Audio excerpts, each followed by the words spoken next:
আল্লাহ রাব্বুল আলামিনের যেটা মাল বিক্রি হয় রাতের বেলায় সেটা হলো জান্নাত। আর জান্নাতের দাম অত্যন্ত চড়া। তো চড়া দামের জিনিসটাকে যদি কিনতে হয় তো চড়া মূল্য দিতে হবে। আর চড়া মূল্য যদি আমি জাড়ের দিনকার 11 ঘন্টার দিনে আমি রোজা রাখি তাহলে এটাতে আরাম আছে। আর আমি যদি গরমের দিনে চৈত্র মাসে 13 ঘন্টা দিনের রোজা রাখি তাহলে এটাতে কষ্ট বেশি আছে। সুতরাং এই কষ্ট যারা করতে পারবে তারা আল্লাহর জান্নাতকে কিনতে পারবে। এই জন্য আমি ঠান্ডার দিনে নফল রোজা যা করি তার তুলনায় আমি গরমের দিনে চৈত্র মাসে রোজাটা বেশি করে করি। বুঝতে পারছেন? আল্লাহর জান্নাতকে কাঁটা দিয়ে ঘেরা আছে, সেই কাঁটাকে উপেক্ষা করে ভেতরে ঢোকার জন্য আম্মা আয়েশার সিদ্ধান্তটা কি, হযরতে মুয়াজ রাদিয়াল্লাহু তাআলা আনহুর সিদ্ধান্তটা কি? ওদিকে তো তাকাই না আমরা কেউ। আচ্ছা, আপনি যদি বলেন যে না ওদের দৌড়ে আমরা টিকতে পারবো না, ওনারা হলেন সাহাবী আর আমরা হলাম আদনা দরের মানুষ। হাই সাহেব, আপনার টাইম হবে 3:30, বেশি দেরি হবে না। তো খেয়াল করুন কথার দিকে। আমি যে কথাটা বলছি, আপনারা তো হলেন 1450 বছর পরের ইমানদার। তো আপনি কোন পরীক্ষা দিবেন? ইন তুতিউল্লাহ ওয়া রাসূলাহু, আল্লাহ এবং আল্লাহ রসুলের ফরমাবরদারি যদি আমি করতে পারি তাহলে আমি নিজেকে ইমানদার বলবো। আপনাকে আজমাইশের দিকে নিয়ে যাচ্ছি। চৈত্র মাসের গরমের দিনে একটা মহিলা যদি বিলাসপুর থেকে তার বাপের বাড়ি যায় মোহনা, তো তাকে শাড়ি পরতে হবে, ব্লাউজ পরতে হবে, সায়া পরতে হবে, তার উপর একটা বোরকা চাপাতে হবে। আপনি বলুন, যেই চৈত্র মাসের খরার দিনে আমরা গায়ে একটা গেঞ্জি রাখতে পারি না, আর সেই চৈত্র মাসের খরার দিনে একটা মা নিজের গায়ের উপরে বোরকা চাপিয়েছে। কালো জিনিসে রোদ কম লাগে না বেশি লাগে বুঝেন? মহিষকে রোদ বেশি লাগে না কম লাগে বুঝেন? এই যে জিনিসটা কালো তাতে রোদ লাগে বেশি, অথচ মা বোনেরা কি করে? কালো বোরখাকে গায়ে চাপাই, আরো তাপ বেড়ে যায়, আরো তাপ বেড়ে যায়, ব্লাউজ ঘেমে যায়, সায়া ভিজে যায় ঘামে, তারপরেও তাকে গায়ে চাপিয়ে রাখতে হয়। কেন রাখে? কেন রাখে? কেন যে রব্বুল আলামিন নিজে বলে দিয়েছেন যে কুল নার জাহান্নামা আসাদ্দ আহার্র মিন জালেকা, আসাদ্দ মিন জালেকা। জাহান্নামের আগুন এই দুনিয়ার 44 ডিগ্রি তাপমাত্রার চাইতে হাজার হাজার লক্ষ লক্ষ গুণ বেশি তাপমাত্রার হবে। ওই আগুনকে যদি তুমি সইতে না পারো তাহলে আজকে তুমি তোমার দেহটাকে ঢাকো। এই কষ্ট করতে গেলে এই কষ্ট দিয়ে তোমার জান্নাতকে ঘেরা আছে। আর যদি বলো পারবো না থামতে, এই গরম, আমি খুলে ফেলে দিলাম বোরকা, আমি পাতলা পাতলা কাপড় গায়ে চাপালাম, আমার গলা দেখা যাক, আমার মাথা দেখা যাক, আমার শরীরের কিছু অংশ দেখা যাক, প্রাণটা তো বাঁচছে, জীবনটা তো বাঁচছে, ঠান্ডা তো একটু লাগছে, এই যদি কেউ বলতে যাই তাহলে সে কষ্টকে উপেক্ষা করেছে। আর কষ্টকে উপেক্ষা করতে গেলে আল্লাহর জান্নাতকে পাওয়া যাবে না, কষ্টকে বরণ করে নিতে গেলেই পাওয়া যাবে। কোনো বাংলাদেশি কবি লিখেছিলেন, ইমানের দাবি যদি কুরবানি হয়, ইমানের দাবি যদি কুরবানি হয়, সে দাবি পুরাতে যেন তৈরি থাকি আমি ওগো দয়াময়। ইমান যদি আমার কাছে আমার জান চাই, আমি যেন জানটা দেওয়ার জন্য তৈরি হয়ে থাকি। ইমানের দাবি সে তো বসে থাকা নয়, ইমানের দাবি হলো কিছু বিনিময় গো, কিছু বিনিময়। সেই বিনিময় যদি কলেজার ঘাম হয়, সেই বিনিময় যদি কলেজার ঘাম হয়, সে ঘাম দিতেও যেন তৈরি থাকি আমি ওগো দয়াময়। ইমানটা চারটিখানেক জিনিসের নাম নয়। এই জিনিসটা যারা করে দেবে তারা জান্নাতকে যে কাঁটা দিয়ে ঘেরা আছে, কাঁটাকে ফেলে দিয়ে জান্নাতে ঢুকতে পারবে। আর শাহওয়াত, মন লুভানো জিনিস দিয়ে ঘেরা আছে কাকে? জাহান্নামকে। মন লুভানো মানে কলমিল্লতা। কিসে কিসে মন লোভে আপনার? তো বলছে যখন রাস্তা চলবো তখন পরনারীর দিকে যদি আমি তাকাই আমার মন তৃপ্তি পাই। রসুল্লাহ বলছেন ওর চোখে বল্লম ভরে দাও যদি তোমার বাড়ির দিকে লুকিয়ে কেউ তাকায়। তাহলে এটার নাম ঈমান নয়। ঈমান আপনি মানতে পারছেন না, শাহওয়াতকে মানছেন। কেন? নবীজি নিজের জামাই হযরত আলীকে বলছেন লা তাত্তাবিন নাজরাতুন নাজরাতা, জামাই বাবু একটা অচেনা নারীর দিকে একবার এক চোখ দিয়ে দেখো, তারপরে দ্বিতীয়বার তার দিকে চোখ তুলে তাকাবে না। কেন? ফাইন্না লাকাল উলা, প্রথমবার চোখ দিয়ে দেখেছিলে, চিনবার জন্য এটা নর না নারী, এটা কোথাকার। দ্বিতীয়বার যদি তার দিকে তাকাও তো তোমার এই দৃষ্টিতে হতে পারে লালসা থাকবে, হতে পারে কামনা থাকবে। আর কামনা আর লালসার দৃষ্টিতে যদি কেউ আজনাবির দিকে তাকাই তাহলে তার এটা ইমানে বাটা আসবে। অতএব রাসূলুল্লাহ নিষেধ করলেন, আপনার মন চাইছে এটাই, মেলাতে হুড়াহুড়ি করবেন, আপনার মন চাইছে এটাই। এই জন্য কালকের আমতলার যার সাথে দেখতে পেলাম, আহারে কমিটি আর আহারে ইমানদার, ওদের গাগুলোকে ধুয়ে মনে হচ্ছে দেশের লোককে পানি পান করে জমজমের মতো করে। বলছে আমরা এই জাম্পিং বসতে দিব না। আর একটা লোক বলছে 2000 টাকা আমাকে দিয়ে দাও, আমি বসতে দিব না। মাদ্রাসার সেক্রেটারিকে বলছে তুমি 2000 টাকা আমাকে দিয়ে দাও, আমি বসতে দেব না। মাদ্রাসাওয়ালার ফয়সালা, আমরা বাজার লাগতে দেব না। আর আপনার মতো একজন মুসলমান বলছে আমার গলিতে লাগালাম তো তোমার বাপের কি? তাহলে কচুর পাতের পানি আছে তো আছে, জোরে হাওয়া বলে টুপ করে পড়ে যাবে নিচে, এটার নাম ইমান? এটা ইমান নয়। ইমানটা বড় শক্ত জিনিস, ইমান একটু ঠেলা পোহাতে হয়। আপনাকে বলে দিচ্ছি, লম্বা ওয়াজ করার আমার কাছে টাইম নাই। আলহামদুলিল্লাহ আমাদের কাছে আজকে বক্তার এক গাড়ি আছে, তার জন্য আমাকে আমার সভাপতি সাহেব আমাকে একটু কম দিয়েছেন, তাতে দুঃখ নেই, আমি খুশি আছি। আর আমাকে জীবনে কেউ 8টাতে টাইম দেয় না, আজকে পেয়েছি তো আর একবার আমি আলহামদুলিল্লাহ পড়ছি যে এত তাড়াতাড়ি আমি টাইম আমার ভাগ্য জোরে পেয়েছি। ভাইরা আমার, খেয়াল করুন কথাটার দিকে, যা বলছি আপনাকে হক কথাটাই বলছি। আপনি ইমানদার হবেন, আল্লাহর আদেশকে মেনে নেন। কি আদেশ মানবো? আল্লাহ তাআলার। তো আপনি তাকান, আল্লাহর কথাকে মানতে গেলে একটু জানে কষ্ট হবে। নবী নূহ আলাইহিস সালাতু ওয়াস সালামকে নৌকা বানাতে তফসিরে বলছে, বিশ্বস্ত সূত্রে বলছে তাকে 3 মাস টাইম লেগেছিল। কোন লেবার টেবার ছিল না, উনি একাই বানিয়েছিলেন। এক একটা কেউ হেল্পার যদি থেকে থাকে, আপনি বলেন যদি 3 মাস 90 দিন সকাল আর বিকাল ঘাম ঝরিয়ে নৌকাটা তৈরি করলেন, মজা লাগছিল? 12টার টাইমে রোদ, কাঠফাটা রোদ, ঘাম ঝরছে, আর ওই অবস্থাতে তিনি একাই করত চালাচ্ছেন, হাতুড়ি মারছেন, কাঁটা কাটছেন, কেউ হেল্পার নেই। তাহলে এত বড় কাজের আদেশ দিয়েছিলেন আল্লাহ রাব্বুল আলামিন, জানটাতে কষ্ট হয়েছিল না হয়নি? এই কষ্টটাকে মেনে নিয়েছিলেন তিনি। কেন? যেটা আল্লাহর নির্দেশ, আমাকে মানতে হবে। আপনি ভালো করে বুঝুন, আপনাকে বুঝতে বলছি। আল্লাহ রাব্বুল আলামিনের নবী যখন মক্কা ছেড়ে চলে যাচ্ছিলেন মদিনা, 13 বছর ইসলাম মক্কাতে বাঁচার পর যে জায়গাতে তিনি জন্মেছেন, যেখানে তিনি বড় হয়েছেন, যেখানের পাথর নবীজিকে চিনে, যেখানের গাছগাছড়া নবীজিকে সালাম দেয়, যেখানে তার জন্মভূমি, এই জন্মভূমিকে ছেড়ে উনি চলে যাবেন আরেক জায়গায়, মজা লাগবে? আপনি বলুন মজা লাগবে না ঠেলা লাগবে? রাতের বেলায় বের হলেন নবীজি মক্কা ছেড়ে, যখন হিজরত করে চলে যাবেন তখন এমনি করে মক্কার দিকে মুখ করে খাড়ো হয়ে বলছেন, ইয়া মক্কা তো লাউলা কুরাইশ আখরাজুনি মা তারাকতুকে। হে আমার জন্মভূমি মক্কা, আমি তোমাকে ছেড়ে যেতাম না যদি আমার বংশের লোক কোরাইশেরা আমাকে এইভাবে বাধ্য না করে দিত, যদি আমার জীবনটাকে তং না করে দিত, আমার জীবনটাকে সঙ্গীন এরা না করে দিত, আমাকে দেশ ছাড়ার জন্য বাধ্য না করে দিত, আমি তোমাকে জীবনে ছেড়ে যেতাম না। ঠেলা লাগছে না লাগে না দেশ ছেড়ে যেতে? তবুও যাচ্ছেন কেন? এর পিছনখানে আবার আল্লাহ রাব্বুল আলামিনের নির্দেশ আছে। এখানে রাজ্য কায়েম হবে না, এখানে রাষ্ট্র কায়েম হবে না, এখানকার লোকগুলো বড় কড়া মেজাজের, এখানকার মানুষেরা অত তাড়াতাড়ি ঈমান আনবে না। এর তুলনায় একটা উর্বর ভূমি আছে, সেই ভূমিটার নাম হলো তাইবা চলে যান আপনি, ওইখানে আপনি পরিবেশ অনুকূলে পাবেন, আর ওইখানে আপনি ইসলামকে প্রচার করার আপনি সুন্দর একটা ব্যবস্থা পাবেন। অতএব আপনার দায়িত্ব ফুললি ওখানে পালন হবে। আপনি চলে যান হিজরত করে মদিনায়। রাসূলুল্লাহ চলেই গেলেন। কষ্ট হয়নি জানটাতে? জানে তো কষ্ট হয়েছিল।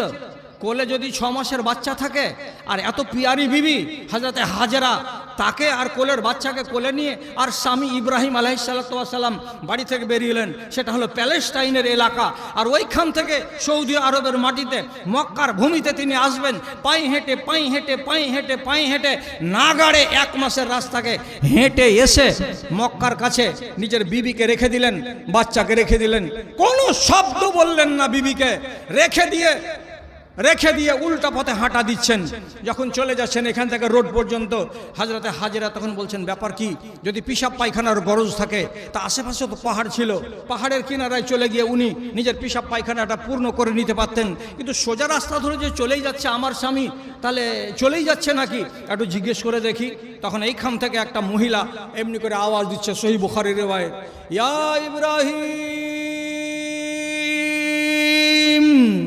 আইনা তাযহাব। সোজা ভাষা, ইব্রাহিম কোথায় যাচ্ছ? নবী ইব্রাহিমের কোনো জবাব নেই। চলে যাচ্ছি তোমাকে রেখে, তাও নয়, ঘুরে আসছি, তাও নয়, চুপ, কোনো কথা বললেন না। যখন কথাটা একটু মিটলো, 10 সেকেন্ড 20 সেকেন্ড পরে আবার হাঁটা দিলেন উত্তর দিকে, আবার 10 কদম এগিয়ে চলে যাচ্ছেন।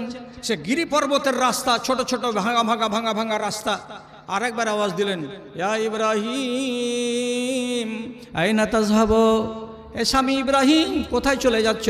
আমাকে ছেড়ে, তোমার বাচ্চাটাকে ছেড়ে, দুধের বাচ্চা, আর আমি হলাম একটা অবলা নারী, আমাকে এই জায়গায় ছেড়ে যে দিয়ে যাচ্ছ।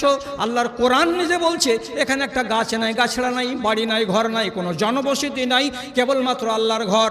কেউ মাঝে মাঝে আসে, তওয়াফ করে নাই, বাড়ি চলে যায়। ওখানে শহর নাই, ওখানে গ্রাম নাই, ওখানে ঘর নাই, এমন নির্জন জায়গাতে আমার মতো একটা অবলা নারীকে আর আমার কোলের বাচ্চাটাকে রেখে দিয়ে তুমি যে চলে যাচ্ছ কোথায়, কেন উত্তর করছো না?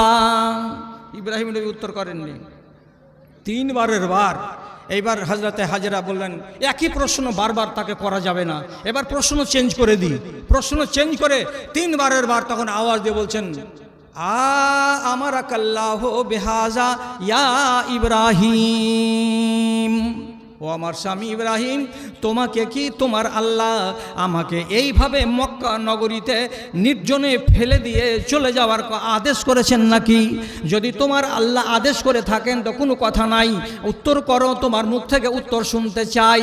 3 নম্বরের বেলা যখন হাজেরা এই প্রশ্নটা করলেন, তোমার রব তোমাকে আদেশ করেছেন নাকি, তখন হযরত ইব্রাহিম আধা মাইল 500 মিটার দূর থেকে জবাব দিয়ে বললেন, নাম ইয়া হাজেরা, হ্যাঁ আমার বিবি হাজেরা, আমাকে আমার রব আমার আল্লাহ আদেশ করেছেন। তাহলে আল্লাহর হুকুমে নিজের বিবিকে আর বাল বাচ্চাকে নির্জন ভূমিতে রেখে দিয়ে যে চলে যাচ্ছেন, আপনি বলুন খুব মজা লাগছিল ইব্রাহিম নবীকে? এটা মজার বিষয় নয়, এটা ঈমানের বিষয়। কেন যে এর পিছনখানে কি আছে? আল্লাহর হুকুম আছে, আর আল্লাহর হুকুমকে মানবো তো। আল্লাহ তাআলা সূরা হিজরে কি বললেন, সূরা হুজুরাতে কি বললেন? ইন তুতিউল্লাহ ওয়া রাসূলহু, আল্লাহর এবং আল্লাহর রাসূলের ফরমাবরদারিকে যতক্ষণ তুমি না মানতে পারবে ততক্ষণ পর্যন্ত নিজেকে ঈমানদার বলে দাবি করো না। আমি টাইম শেষ করে দেবো। আমার সভাপতি সাহেব, আমি যদি আরও 5 মিনিট আগে ছেড়ে দিই উনি আমাকে নিষেধ করবেন না, কেন যে টাইমের বড় কাহাতশালি পড়ে গেছে এইখানে। একটা কথা শুধু বলি আর বলার পরে আমি শেষ করি। এতটি লোক ঈমানদার আছেন, আপনারা এখানে এসেছেন শুধু কি এই নিয়তে যে মৌলভী জার্জিসের ওয়াজ শুনবো? না, এর সাথে সাথে একটা নিয়ত আপনাদের আছে, মাদ্রাসা বছর অন্তর আমাদের কাছে কিছু চাই, কিছু চাইবে। তো চাইবার যদি মন আর বাসনা আপনার অন্তরে না থেকে থাকে আর আপনি শুধু শুধু শুনতে এসে থাকেন, তাহলে পরে এটা কিন্তু নেহাত ভুল। কেন? আল্লাহ রাব্বুল আলামিন সূরা বাকারার 1 নম্বর পাতাতে 2 নম্বর আয়াতে, আপনি কালকে বাংলা তরজমা খুলে দেখবেন, মুমিনিনের পরিচয় দিতে গিয়ে বলছেন ওয়ামিম্মা রাযাকনাহুম ইউনফিকুন, যা মাল দিয়েছি সেই মালের একটা অংশ খরচ করে যারা, তারা হলো মুমিনিন। তা আপনি ওয়াজও শুনবেন 1 লাভ, কষ্ট করে এসেছেন তার বদলা পাবেন 1 লাভ, তারপরে মাদ্রাসাকে কিছু আর্থিকভাবে সাহায্য দিবেন, এটা হলো 3 নম্বর লাভ, এখান থেকে ফিরে যাবেন সমৃদ্ধ হয়ে যাবেন, এটা হলো 4 লাভ। তো একই উদ্দেশ্যে বেরিয়ে, এক কাজে বেরিয়ে 4-4টা কাজ আপনি হাসিল করবেন। অতএব হাতখানার দিকে লক্ষ্য রাখুন, হাতখানা যেন এরকম কাঞ্জুসের হাতটা না হয়। শেষের বেলায় বলছি, এতটি লোক আপনারা বসে আছেন, নিজেকে দাবি করছেন আমরা ঈমানদার, একটাই কথাতে আপনি যেন ফেঁসে না যান। কেন? কষ্ট করতে গেলেই ঈমান হবে। তার উদাহরণ কি দেব? আল্লাহ রাব্বুল আলামিনের নবী বলছেন, কুল্লুন মা সাকাতহুল আরজ ফাফিহিল ওশরু, আসমানের